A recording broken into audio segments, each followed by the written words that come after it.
கர்த்தருடைய பரிசுத்த நாமத்திற்கு மகிமுண்டாகட்டும். ஆண்டவராகிய இயேசு கிறிஸ்துவின் நாமத்தினாலே அன்பு கர்த்தருடைய பிள்ளைகளாகிய தங்கள் அனைவருக்கும் ஸ்வீட் ஊழியத்தின் சார்பாக வாழ்த்துக்களையும் ஸ்தோத்திரங்களையும் தெரிவித்துக் கொள்கின்றேன்.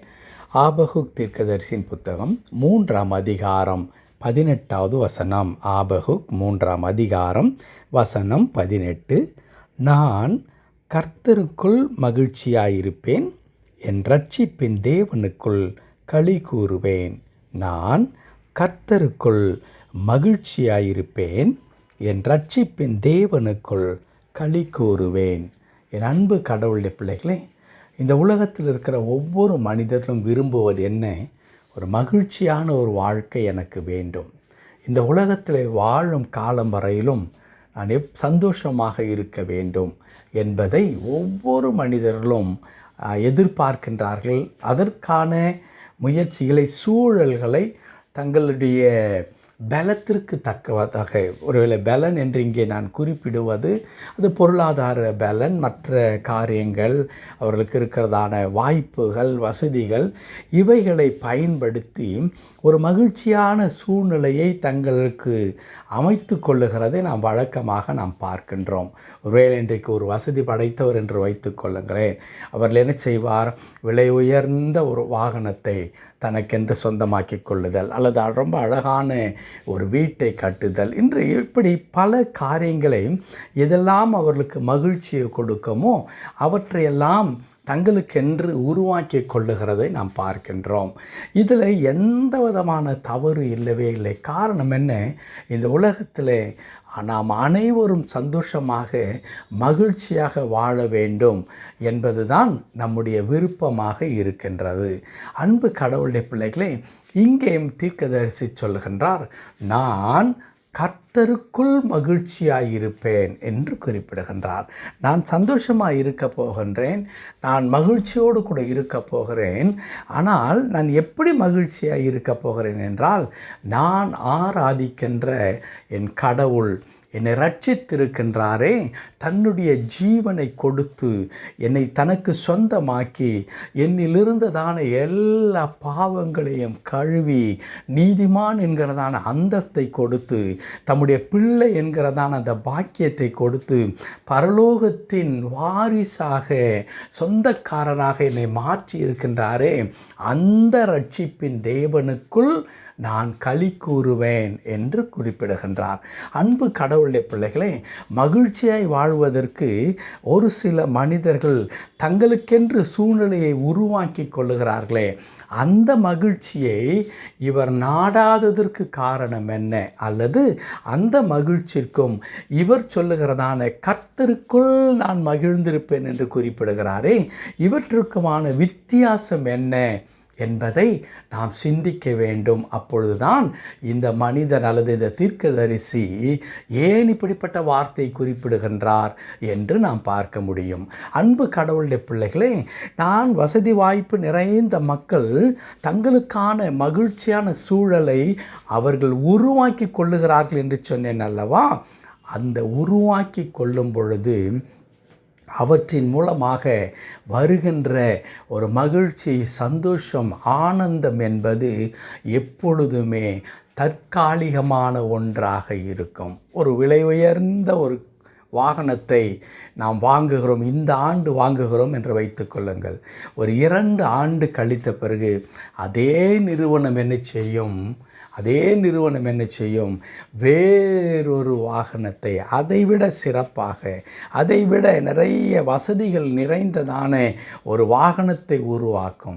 இப்பொழுது நமக்குள்ளாக இருந்த அந்த மகிழ்ச்சி எல்லாம், நான் இப்படிப்பட்டதான ஒரு கார் வைத்திருக்கிறேன், இப்படிப்பட்ட ஒரு பைக் வைத்து கொண்டிருக்கின்றேன் என்று நமக்குள்ளாக இருந்த அந்த பெருமிதம், அந்த ஆனந்தம், சந்தோஷம் என்ன செய்ய ஆரம்பிக்கிறது?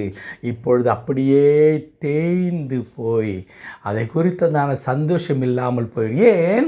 என் பக்கத்து வீட்டுக்காரர் அல்லது என் கூட வேலை பார்க்கிறவர்கள் என்ன செய்கிறார்கள்? இப்பொழுது புதியதாக வந்திருக்கிறதல்லவா, என்னிடத்தில் இருக்கிறதான அந்த வாகனத்தை விட மிகவும் நிறைய ஃபியூச்சர்ஸ் இருக்கிறதான வாகனம், அதை அவர் வாங்கிவிட்டார். அப்பொழுது அதையும் இதையும் ஒப்பிட்டு பார்க்கும் பொழுது என்னுடையதோ அது பழைய மாடலாகி விடுகிறது. இப்பொழுது எனக்கு இந்த காரை குறித்து இதுவரையிலும் இருந்த சந்தோஷம் இல்லவே இல்லை. அன்பு கடவுளுடைய பிள்ளைகளே, இந்த உலகத்தின் காரியங்கள் நமக்கு கொடுக்கின்ற மகிழ்ச்சி என்பது இப்படிப்பட்ட தற்காலிகமான ஒன்றாகத்தான் அவை இருக்கிறது. அப்போது மனிதன் என்ன செய்கின்றான்? அந்த சந்தோஷத்தின் பின்பதாக ஓட ஆரம்பிக்கின்றான். மாடல் மாறிவிட்டது, நான் அதை மாற்றிக்கொள்ள வேண்டும், அப்பொழுதுதான் நான் சந்தோஷமாக இருக்க முடியும். நாம் எளிதாக பார்க்கலாம், இந்த ஆப்பிள் ஐஃபோன் என்று சொல்லி வைத்து கொண்டிருக்கிறார்கள்.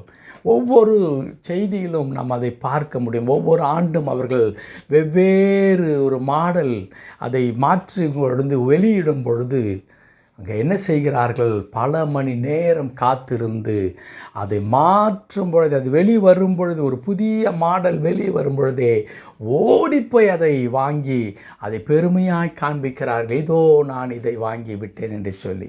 கடந்த ஓராண்டுக்கு முன்பதாகத்தானே இதே மாதிரி சொன்னீர்கள், இதோ ஒரு புதிய மாடலை நான் வாங்கி விட்டேன், ஆனால் என்ன ஆயிற்று? அது பழையதாகி விட்டது, இப்பொழுது புதிய மாடல் இன்னொன்றை தேடி. அப்படியானால் இந்த உலக பிரகாரமான காரியங்களிலே அல்லது இந்த உலக பொருட்களிலே இருந்து மகிழ்ச்சியை தேடுகிற மனிதன் என்ன செய்கின்றான்? இவன் மகிழ்ச்சிக்கு பின்பதாக ஓடிக்கொண்டே இருக்கின்றான். ஆனால் ஒரு மனிதன் கர்த்தருக்குள் மகிழ்ந்திருக்கும் பொழுது அவன் எதன் பின்பதாக ஓட வேண்டிய அவசியம் இல்லவே இல்லை. அவருக்குள்ளாகவே, அந்த மனிதனுக்குள்ளாகவே ஒரு மகிழ்ச்சி, சந்தோஷம் என்பது ஒரு ஊற்றிலிருந்து நீர் சுரந்து வருவதைப் போல வந்து கொண்டே இருக்கும். ஊற்றிலிருந்து எப்படி தண்ணீர் சுரந்து வந்து கொண்டே இருக்குமோ அதே வண்ணமாய் அவனுக்குள்ளிருந்து மகிழ்ச்சி வரும். வெளியே இருந்து ஏதோ ஒன்றின் மூலமாய் மகிழ்ச்சி எடுத்து தன் உள்ளத்தில் வைத்துக் கொள்வதல்ல, இந்த மனிதனுக்குள்ளாகவே இருந்து ஒரு மகிழ்ச்சி வரும், ஒரு சந்தோஷம் வரும். அது நிலையான சந்தோஷமாயிருக்கும். அதை தான் நம்முடைய இரட்சகராகிய ஆண்டவர் கொடுக்கின்றார். இரட்சகராகிய ஆண்டவர் என் உள்ளத்திலே அவர் சந்தோஷத்தை, எனக்குள்ளாக சந்தோஷத்தை வைக்கின்றார். ஆகவே தான் இந்த தீர்க்கதரிசி அதற்கு முந்தின வார்த்தையில் சொல்லுகிறார். நம் அனைவருக்கும் தெரியும், அத்தி மரம் துளிர் விடாமற் போனாலும், திராட்சை செடியில் பழம் உண்டாகாமற் போனாலும், ஒலிவ மரம் பலனற்று போனாலும், வயல்களில் தானியம் இல்லாமற் போனாலும், கிடையிலே ஆட்டு மந்தைகள் முதலற்று போனாலும், தொழுவத்திலே மாடுகள் இல்லாமற் போனாலும், நான் கர்த்தருக்குள் மகிழ்ச்சியாக இருப்பேன். ஏனென்றால் என் சந்தோஷம் வெளிப்புறமாக இருக்கிறதான இந்த அத்தி மரத்தின் சார்ந்த அல்ல, திராட்சை கனிகளை சார்ந்தல்ல, ஆடு மாடுகளுடைய பலத்தை சார்ந்தல்ல, கடவுள் எனக்குள்ளாக கொடுக்கிற அந்த ரட்சிப்பின் சந்தோஷம் இருக்கிறதே, அது எனக்கு இருந்தாலும் இல்லை என்றாலும் சந்தோஷம் மாறவே மாறாது. இன்றைக்கு நான் 100 ஆடுகளை உடையவனாக இருக்கலாம், நாளைக்கு அந்த ஆடுகள் இல்லாமற் போகலாம், ஆனால் சந்தோஷம் குறையவே குறையாது. ஏன் குறையாது? இந்த 100 ஆடுகளை வைத்தல்ல என் சந்தோஷம். என் சந்தோஷம் கடவுளால் கொடுக்கப்படுகிறது. என் அன்பு கர்த்தருடைய பிள்ளைகளே, நீங்களும் மகிழ்ந்திருக்க ஆண்டவர் விரும்புகிறார். ஆனால் சந்தோஷத்தை வெளியே தேடாதீர்கள். சந்தோஷத்தை இந்த உலக பிரகார பொருள் மீது இருக்கிறது என்று நினைக்காதீர்கள். கடவுள் உங்கள் உள்ளத்தில் வைத்திருக்கிறார். அவர் சொல்லுகிறார், உங்கள் சந்தோஷம் நிறைவாகும்படி பெற்றுக்கொள்வீர்கள் என்று வாக்கு கொடுக்கிறார். அதுதான் கர்த்தருடைய சித்தமும் கூட. உங்களுக்கு என்னவெல்லாம் வேண்டும், நம்முடைய அப்பாவிடத்தில் தைரியமாய் கேளுங்கள், அவர் கொடுக்கட்டும். அதன் மூலமாய் உங்களுக்கு சந்தோஷம் வரும். அவர் கொடுக்கிற ரட்சிப்பின் சந்தோஷம் இருக்கிறதே, அதிலே நீங்கள் நிலைத்திருக்க பிரயாசம் எடுங்கள். அதுதான் எந்த நிமிடத்தில் உங்களை விட்டு மாறவே மாறாது. ஜெபிக்கலாமா? கிருபை நிறைந்த நல்ல ஆண்டவரே, உமக்கு நன்றி செலுத்துகிறோம். ஆம், கர்த்தருக்குள் மகிழ்ச்சியாக இருப்பது எத்தனை அற்புதமான ஒரு பாக்கியம் ஆண்டவரே. அந்த என்று மாறாத மகிழ்ச்சியை எந்த சூழ்நிலையாலும் ஆண்டவரே கர்த்தாவை எடுத்து போட முடியாத அந்த சந்தோஷத்தை எங்கள் இருதயத்தில் தந்து எங்களை ஒவ்வொரு நாளும் நீ நடத்தும்படியாக நாங்கள் செபிக்கிறோம்.